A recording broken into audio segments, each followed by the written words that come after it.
2025 में आ चुके हैं। मैं 2025 में कुछ बातों को सिखाने जा रहा हूँ। प्रभु ने बोला कलीसिया को टीच, शिक्षा दे, सिखा कि वो मेरे वचन अनुसार चले, मेरी बातों के अनुसार चले। हालेलुया। इसलिए मैंने प्रभु से पूछा, प्रभु मुझे क्या सिखाना है? प्रभु ने बोला ग्रोइंग इन क्राइस्ट, मसीह में बढ़ने का, मसीह में बढ़ने के विषय में बता। ग्रोइंग इन क्राइस्ट, मसीह में बढ़ते रहना। कितने लोग चाहते हो कि आपको मसीह में बढ़ना है, मसीह में बढ़ना है, लेकिन कुछ व्यवहारिक बातें हैं जो आपको लेकर बढ़ना है। आप कहना चाहते हैं कि मैं मसीह में बढ़ना चाहती हूं, बढ़ना चाहता हूं, लेकिन प्रभु का आत्मा आपको सिखाएगा कुछ व्यवहारिक बातें हैं जो बढ़ने की, उससे थाम कर।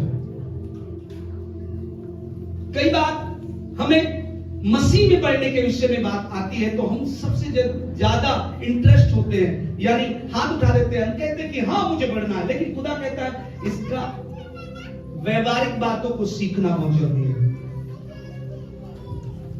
उठना कैसे, बैठना कैसे, विश्वास कैसे करना है, जाना कैसे है, देखना कैसे है। यदि हम मसीह में हैं तो हम नई सृष्टि है। पुरानी बातें सब बीत गई है और सब कुछ नहीं हो गई है। हालेलुया। लेकिन यदि हम व्यवहारिक बातों को नहीं सीख पाए और कहे कि हम मसीह में हैं, मैंने आपको कहा जो भी चीजें इस मंडली से आपको सिखाई जाएगी, हर एक व्यवहारिक बातों में आपको अव्वल आना है। बोलिए अव्वल आना है। क्या होना है? अव्वल मतलब क्या होता है? फर्स्ट आना है। दौड़ में सब दौड़ते हैं, लेकिन नाम एक को मिलता है। हालेलुया। एक को मिलता है, इनाम एक को मिलता है। इसलिए आपको सबको अव्वल आना है। बोलिए मुझे अव्वल आना है, मुझे प्रथम होना है। हालेलुया। तो इसीलिए परमेश्वर का आत्मा मुझे बोला कि व्यवहारिक बातों को बता जो मसीह में बढ़ने वाली हो। इसलिए मैंने सोचा मैं कौन सी बातों को प्रचार करूं, कौन सी बातों को समझाऊं जो इनके लिए बेहतर होगा। प्रभु ने बोला याकूब की पुस्तक से समझाओ। कितने लोग याकूब की पुस्तक समझना चाहते हैं? याकूब की पुस्तक, याकूब की पुस्तक बहुत व्यवहारिक पुस्तक है। निर्देश जो दिए गए हैं, हर एक निर्देश, आचरण, व्यवहार, संस्कृति, याकूब की पुस्तक बहुत अच्छी बातों को लिखता है और हमको सिखाता है, समझाता है, डिसिप्लिन में रहना सिखाता है। कैसे हम डिसिप्लिन में रहें, कैसे हम प्रभु के वचन के अनुसार बढ़े। कई बार याकूब की पुस्तक में आप पढ़ेंगे तो वहां पर आपको छोटे छोटे अंश में लिखे हुए कुछ निर्देश हैं, वो बहुत जरूरी है। इसलिए जब मैं याकूब की पुस्तक पढ़ रहा था तो याकूब की पुस्तक उसका पहला अध्याय, पहला वचन में यही लिखा है कि ये चीजें जो लिखी गई है उन बिखरे हुए तितर बितर, लिखा ना तितर बितर, क्या लिखा? होकर रहते हैं। हालेलुया। तितर बितर, कितने लोग समझ रहे हो? तितर बितर, बोलिए तितर बितर। फैले हुए, फैले हुए। जब ये शब्द मैंने पढ़ा तो परमेश्वर ने बोला कि ये सब बट गए हैं, सब बटे हुए। ये तितर बितर जो शब्द लिखा गया है, इसका मतलब है एक प्रांत, दूसरे प्रांत, तीसरे प्रांत, चौथे प्रांत, ये प्रांत है। लेकिन प्रभु का एक प्रकाशन मुझे मिला कि तितर बितर हुए लोगों को इकट्ठा कर। हालेलुया। क्योंकि जब तितर बितर आप हो जाते हैं, कहने का मतलब है आप रहते हैं संतोषी नगर में, कोई रहता बोरियापुर में रहता है, तो वहां का संस्कृति, वहां का जो चाल चलन होता है, वहां का स्वभाव अलग होगा, बोरिया का स्वभाव अलग होगा, वहां का रहन सहन कुछ अलग होगा, वहां का लोग वातावरण कुछ अलग होगा, वहां का वातावरण कुछ अलग होगा। हालेलुया। और कई बार एडप्ट हम करते हैं क्योंकि हम वातावरण के अनुसार चलने वाले लोग हैं, परिस्थिति के अनुसार चलने वाले लोग हैं। हम क्या करते हैं कि जिस तरह का कॉलोनी है उसके अनुसार हमें चलना है। कॉलोनी का, सोसाइटी के एक रूल्स है, रेगुलेशन है, उसके अनुसार आपको चलना है। लेकिन परमेश्वर आज आपको बताना चाहता है कि रूल्स आपके सोसाइटी का हो, आपके बस्ती का हो, आपके कॉलोनी का हो, लेकिन खुदा का एक रूल्स है, रेगुलेशन है। हालेलुया। उसको आपको फॉलो करना है, उसको आपको क्या करना है, अपने जीवन में उसको लेकर चलना है। नहीं तो आप समझ नहीं पाएंगे वचन को। आप सोचेंगे कि आप बेहतर है, वो समझेगा वो बेहतर है। बेहतर बेहतर में आप एक दूसरे को क्या करेंगे, निंदा करना आरंभ कर देंगे। ऐसा ही होता है। मसीह समाज में ज्यादातर निंदा करने वाली छवियों को ज्यादा देखेंगे। वो बेहतर है, ये बेहतर नहीं, वो अच्छा है, ये अच्छा नहीं। जब आप ऐसा देखना आरंभ करते हैं तो परमेश्वर कहता है ये आचरण, ये व्यवहार, ये मसीह की ओर से नहीं है। फिर किसकी ओर से? शैतान की ओर से, क्योंकि उसे तितर बितर कर लोगों को अलग करना अच्छा लगता है। इसे लिखा है कि वो सिंह है, ताक में है कि वो किसे बाढ़ खाए।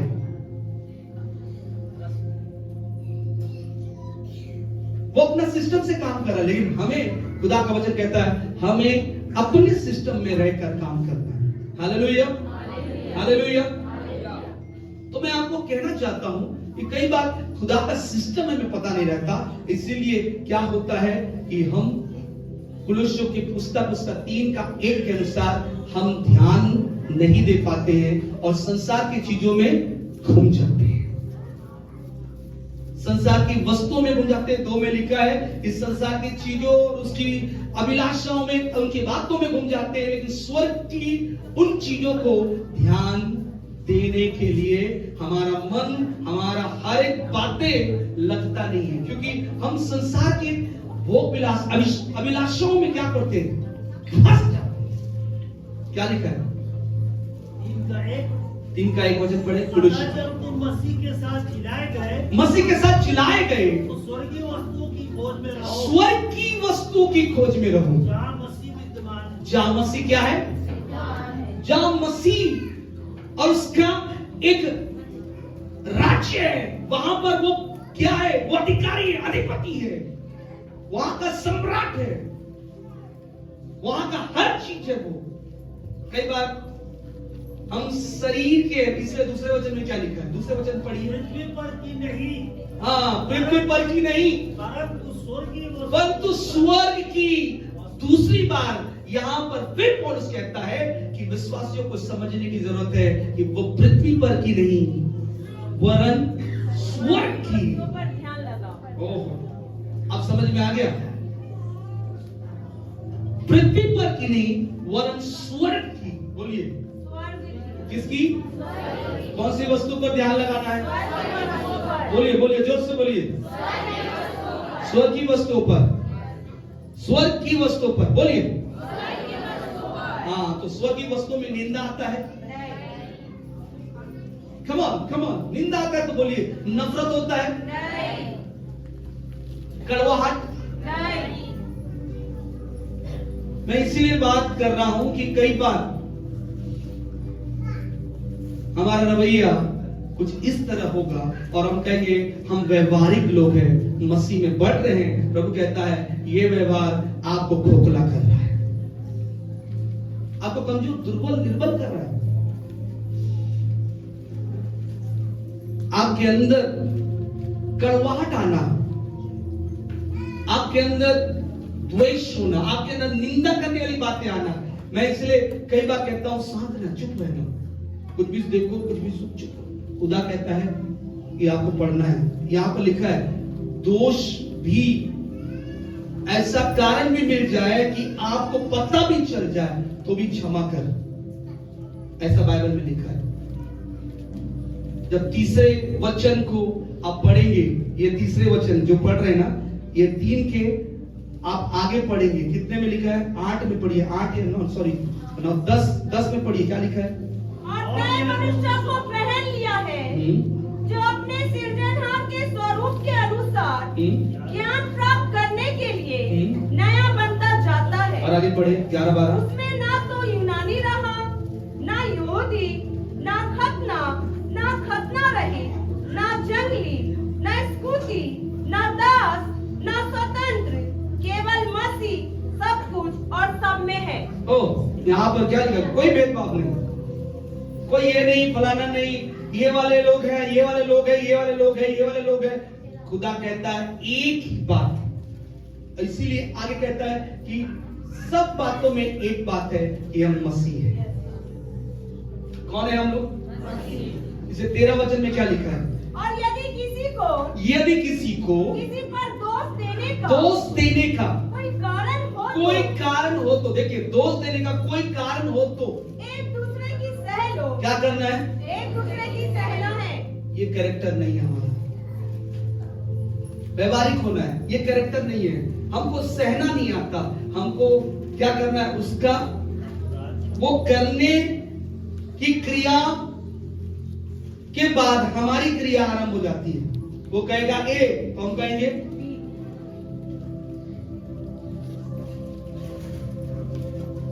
समझ में आया?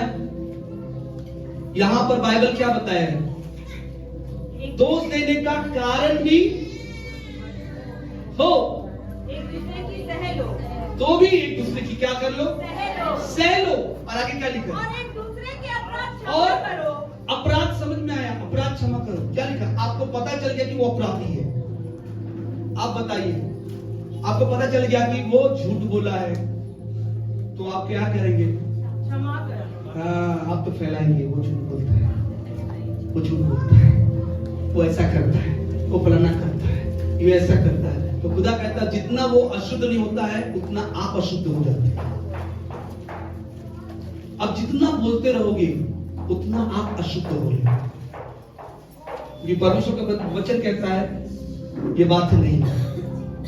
इसी वजह से खुदा ने, जब मैं इस वचन को पढ़ रहा था, खुदा ने बोला अब आपको व्यवहारिक बातों को बताना है जो याकूब की पुस्तक में। याकूब इन सब चीजों को बताने की कोशिश करता है। पता है, जब मैं याकूब की पुस्तक पढ़ रहा था तो परमेश्वर का आत्मा ने मुझे बताया याकूब की पुस्तक में ज्यादातर जो बातें लिखी गई है वो बातें, समस्या कब आई? जब तितर बितर, क्या लिखा है? तितर बितर वाली प्रॉब्लम है। तितर बितर फैले हुए लोगों को जब देखा याकूब ने, तो वहां पर लिखा कि इनकी सोसाइटी में अलग चल रहा है, इनकी सोसाइटी में अलग चल रहा है, उनकी सोसाइटी में अलग चल रहा है। अरे हम तो एक ही सोसाइटी के हैं, वो मसीह की सोसाइटी। कौन सी सोसाइटी के हम तो प्रभु वाले हैं। तो प्रभु वाले सोसाइटी के प्रभु के नियम हो। Hallelujah, hallelujah. कितने बोलते हैं मैं प्रभु वाला हूं, यीशु वाला हूं, मसीह में, इसलिए बढ़ना है। आओ हम फैलना है, आओ हमको बढ़ना है, आओ हमको आज से सीखना है, क्योंकि आपको परमेश्वर क्या सिखाना चाहता है। लेकिन कई बार हम तितर बितर होकर रह गए। आपका सोच नहीं मिल रहा है, उनका सोच नहीं मिल रहा है, उनका विचार नहीं मिल रहा है, आपका विचार नहीं मिल रहा है। आप अलग हो, भिन्न हो। आप कहते हैं मसीह में एक हो, आप बटे हुए हो, आप तितर बितर हो और कहते हो हम एक हैं। जब परमेश्वर को मनुष्य बनाना पड़ा, आओ हम कहा,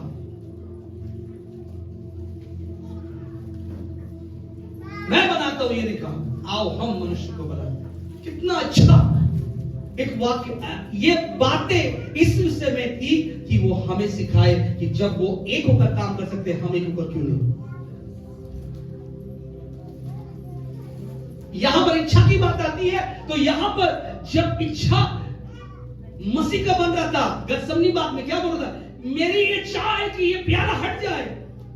इच्छा था ना, लेकिन तो भी मेरी नहीं, इसका अर्थ क्या है? इसका अर्थ ये हर एक विषय को बता रहा है कि हम एक होकर चलने के प्रण ले, क्या लिए? वायदा किए।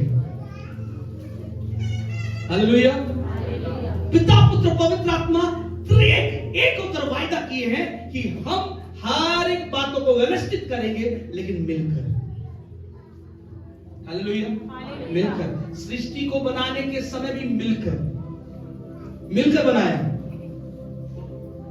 हालेलुया। लिखा है बाइबल में, पढ़िए जब उत्पत्ति की पुस्तक उसका 1 का 2 वचन को पढ़िए, 3 में पढ़िए, क्या लिखा है?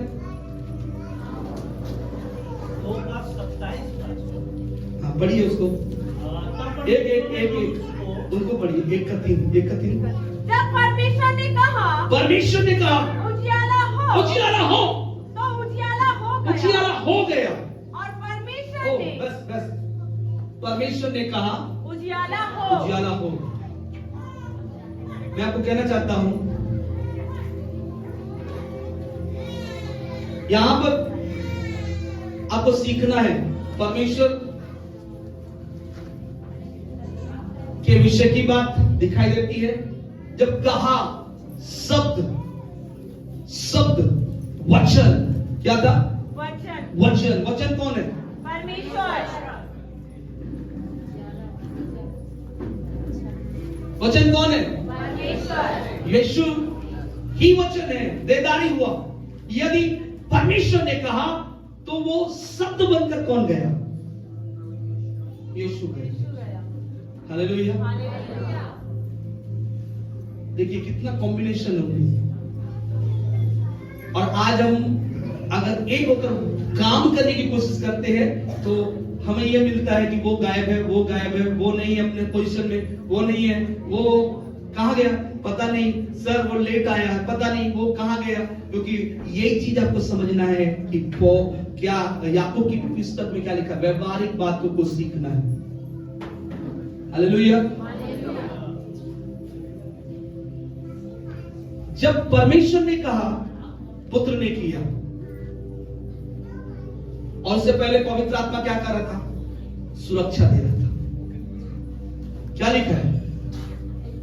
2 वचन में पढ़िए, क्या लिखा है? पृथ्वी बेडौल और सुनसान पड़ी थी और गहरे जल के अंधियारा था तथा परमेश्वर का आत्मा जल के ऊपर क्या कर रहा है?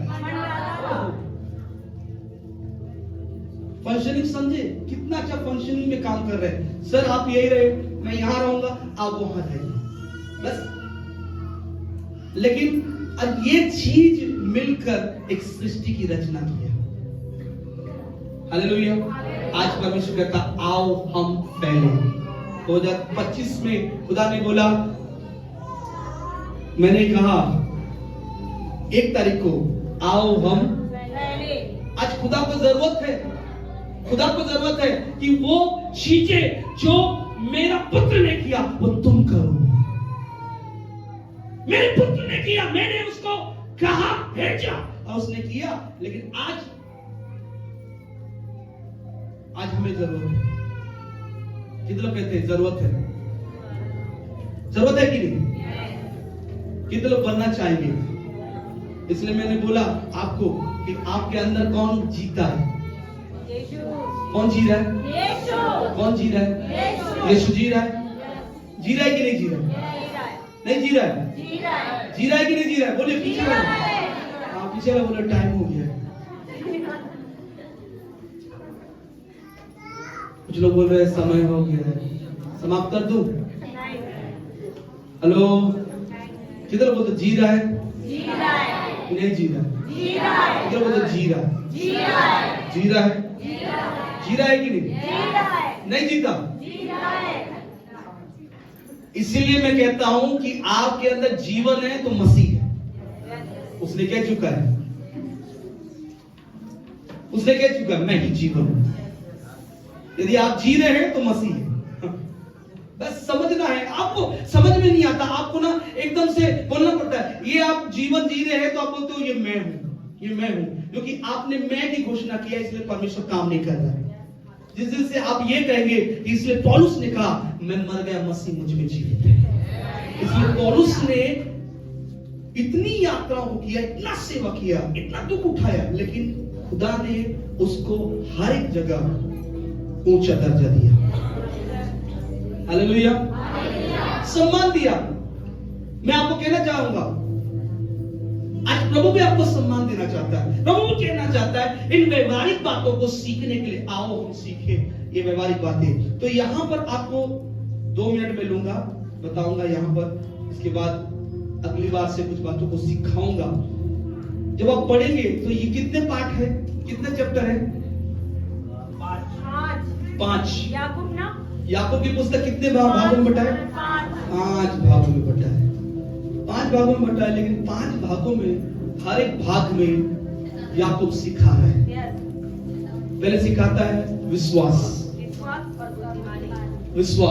और बुद्धिमानी। पहला भाग में ही विश्वास के विषय में सिखाता है और कहता है जब आपके विश्वास को खींचते हैं तो वो टूटता नहीं है। समझ में आया? कई बार आपके विश्वास को जब थोड़ा सा लंबा किया जाता है ना, तो आपको दर्द और तकलीफ होता है। लंबा मतलब सर नहीं मिल रहा, कुछ नहीं मिल रहा है। अरे 1 साल हो गया, 2 साल हो गया, 3 साल हो गया, नहीं मिल रहा है विश्वास। तो यहां पर याकूब सिखाता है विश्वास जितना भी तेरा लंबा किया जाए लेकिन टूटता नहीं है। हालेलुया। और यहां पर क्रिया बताया गया। क्रिया कौन सी क्रिया यहां पर पता है? ये जब आप पढ़ेंगे बहुत अच्छी बातें लिखा है। यहां पढ़ेंगे तो वहां पर लिखा है ये प्रमाणित करता है कि पहले भाग में एक मसीह विश्वासी को क्या करना है? स्थिर रहना जरूरी है। क्या करना है? क्या करना है? स्थिर रहना है। क्या करना है? क्या करना है? इसलिए दूसरे पद में 1 का 2 पद में लिख दिया है कि जब कई प्रकार की समस्या आ पड़े तो तुम क्या समझना? पूरे आनंद की बात समझे, आनंद की बात समझो। Hallelujah, hallelujah, hallelujah. स्थिर रहना, टिके रहो। हम लोग कई बार ध्यान टिकने का नहीं मानता। अभी दो। कई लोग आते हैं अभी दो, अभी चाहिए। लेकिन परमेश्वर का वचन कहता है कि यदि आप मुझ में बढ़ना चाहते हैं, मैं आपको बताना चाहता हूं कि खुदा उस बात का अनुभव डालना चाहता है जिस बात के लिए खुद इस संसार में रहा। ऐसा नहीं कि उठते ही वो काम करना आरंभ कर दिया। जन्म लेते ही यीशु ने काम किया। किधर बोलते? जन्म लेते यीशु ने काम किया। उनको भी इस पृथ्वी पर 30 साल लग गए सेवकाई से पहले बिताने के लिए। 30 साल के बाद सेवा आरंभ किया, वो भी 3.5 साल का। 33.5 साल का जीवन था प्रभु यीशु का। लेकिन आपको सीखना है, क्योंकि वो 30 साल जब उसने बिताया तो क्या क्या चीजों को वो सीखता गया कि वो प्रमाणित करता रहे कि मैं इस बात को सीखने के कारण आज इस पोजीशन में खड़ा हूं। हालेलुया।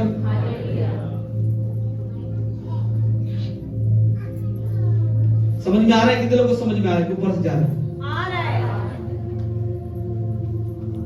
पहला भाग में इसीलिए याकूब सिखाने की कोशिश कर रहा है कि यदि आप मसीह में बढ़ना चाहते हैं, प्रभु में बढ़ना चाहते हैं, तो वो चीजों को जो सोच रहे हो कि आप बढ़ रहे हो, आपको कोई धोखे में रखा है। आप बढ़ रहे हो, आपकी प्रार्थना का लेवल बढ़ रहा है, सोच रहे हो धोखे में हो, क्योंकि आपकी कुछ बातें ऐसी हैं जो आपके साथ मिलकर चल रही है, वो प्रभु को कतई पसंद नहीं। इसलिए परमेश्वर का वचन कहता है, जब आप कुलुस्सियों को 3:6 वचन को पढ़े तो वहां पर लिखा है, इस कारण आज्ञा ना मानने वालों के ऊपर मेरा क्रोध आता है। इस कारण आज्ञा नहीं मानेंगे। हम अपने विषय में देखेंगे, यदि आप प्रभु में बढ़ रहे हो तो आपके अंदर गाली कहां से आते हैं? 3:9 में लिखा है, गाली कहां से आ गया? कहां से गुस्सा आ गया? उसके पहले पढ़ेंगे, 5 से पढ़ेंगे, क्या लिखा है? इसलिए अपने उन अंगों को मार डालो अपने अंगों को मारो जो पृथ्वी पर है, जो पृथ्वी पर के है, अर्थात व्यभिचार, अर्थात व्यभिचार, अशुद्धता, अशुद्धता, दुष्कामना, क्या चीज? दुष्कामना, दुष्ट कामना, बुरी लालसा, बुरी लालसा और लोभ को जो मूर्ति पूजा के जो बराबर मूर्ति है। पूजा के बराबर है। देखिए आप समझ रहे, आप सोच रहे हो कि ये चीज मैं तो नहीं करती, लेकिन खुद आप कुछ ना कुछ तरीके से कर रहे हैं, और एक खुदा कहता है ये आप मूर्ति पूजा कर रहे हैं, बुरे विचार ला रहे हैं किसी के प्रति, तो आप क्या बोलते हैं? जानबूझकर और अनजाने में, जानबूझकर हो या अनजाने में हो। अगर किसी का मर्डर हो जाए जानबूझकर अनजाने में, तो मर्डर तो मर्डर ही है। नहीं, अलग केस बनेगा। जानबूझकर अनजाने में, अनजाने में सर एक्सीडेंट हो गया, एक्सीडेंट तो एक्सीडेंट है। एक्सीडेंट बता के आएगा क्या कि अभी 2 मिनट में तू किसी को ठोकेगा, है गाड़ी ठोक देगा? कल की बात है, पीछे से कोई ठोक दिया गाड़ी को,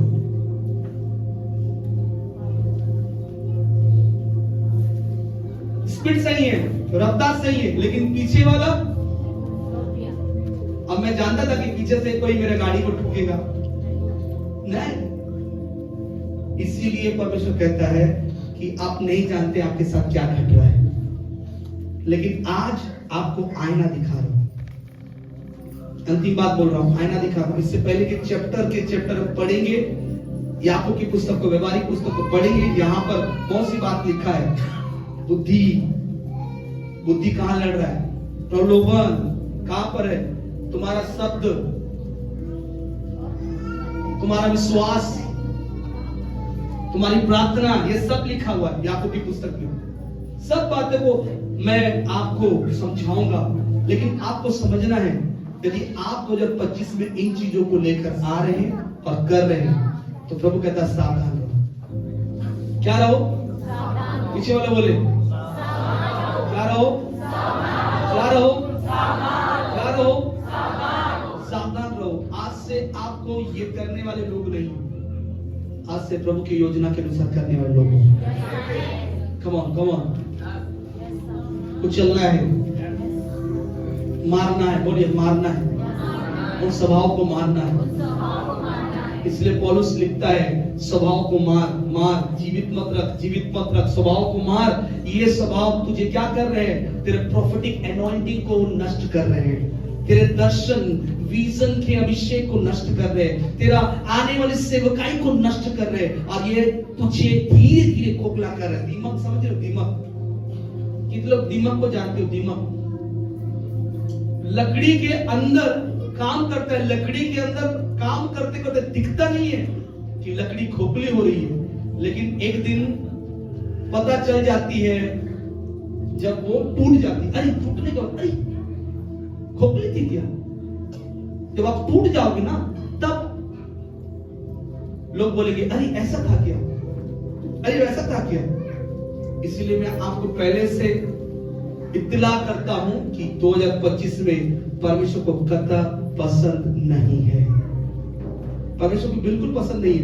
जो मिलावट होकर आने वाली बातों को आज खत्म करें। हम बिन मिलावट ऐसे दाखरस है जो कईयों के लिए आशीष का कारण बनेंगे। हालेलुया। इसलिए परमेश्वर ने बोला, वो अधिकारी बोला कानून नगर में, इतना उत्तम कहां था? खुदा तुम्हें उत्तम बनाने वाला है। परमेश्वर तुम्हें उत्तम बनाने के विषय में बोल रहा है, क्योंकि पहले का जो था वो मिलावट था, पहले का जो था उसमें ऐसी बातें नहीं थी। लोग पी रहे, लेकिन जब गाना में वो उत्तम बात आई तो अधिकारी बोला वाह उत्तम तो यही है। कब ये कब आया भैया? ये कब देना आरंभ किए? यही चाहिए। खुदा कहता है आपको खुदा वैसा ही बनाना चाहता है। वो मिलावट वाला कुछ समय के लिए लोगों को संतुष्ट करेगा, लेकिन खुदा कहता है वो मिलावट वाला खत्म होने वाला है। इसलिए आप समझिए, काना में मिलावट वाला हर एक चीज खत्म होगा और जो खुदा की ओर से बनाया हुआ है अब प्रेजेंट किया जाएगा। हालेलुया।